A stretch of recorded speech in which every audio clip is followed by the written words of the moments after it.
Azərbaycan Respublikasının prezidenti cənab İlham Əliyev, Şimali Makedoniya Respublikasının prezidenti Qozdana Silyanovska-Davkovanı qəbul edərkən mətbuat içində bir bəyanatla çıxış etdi.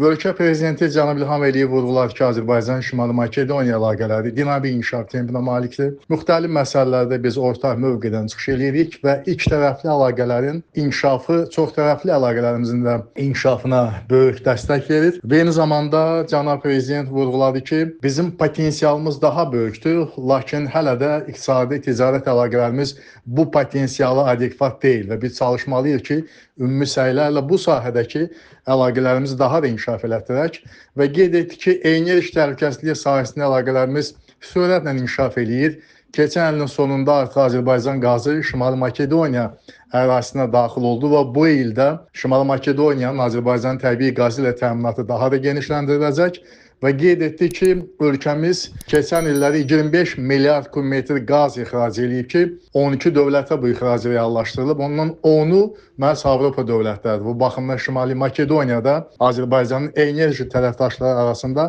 xüsusi əhəmiyyət kəsb etməkdədir və qeyd edir ki, 3 il bundan öncə Azərbaycan Avropa İttifaqı ilə enerji sahəsində strateji bir sənəd imzaladı və həmin zamandan etibarən əlaqələrimiz bu sferada daha da inkişaf eləyir və 2027-ci ilə qədər Azərbaycan Avropaya 20 milyard kubmetr qaz ötürəcəkdir. Və eyni zamanda cənab prezident vurğuladı ki, Azərbaycan Şimali Makedoniya əlaqələri humanitar sahədə də inkişaf tempinə malikdir və sevindirici haldır ki, bu il ölkəmizdə keçiriləcək sadəcə 12-ci Qlobal Bakı forumunda, hansı ki onu Nizami Gəncəvi adına beynəlxalq mərkəz təşkil edir və bu günləri beynəlxalq aləmdə xüsusi çəkiyə malikdir. Bu tədbirdə Şimali Makedoniya prezidenti də iştirak edəcək. Bu onu bir daha təsdiqləyir ki, ölkələrimiz arasında həm siyasi dialoq, ticarət, iqtisadi münasibətlər, humanitar əlaqələr, enerji təhlükəsizliyi sahəsində münasibətlər, nəqliyyat və logistika sahəsində əlaqələr sürətlə inkişaf edir və hər iki dövlətin milli maraqlarına xidmət göstərir.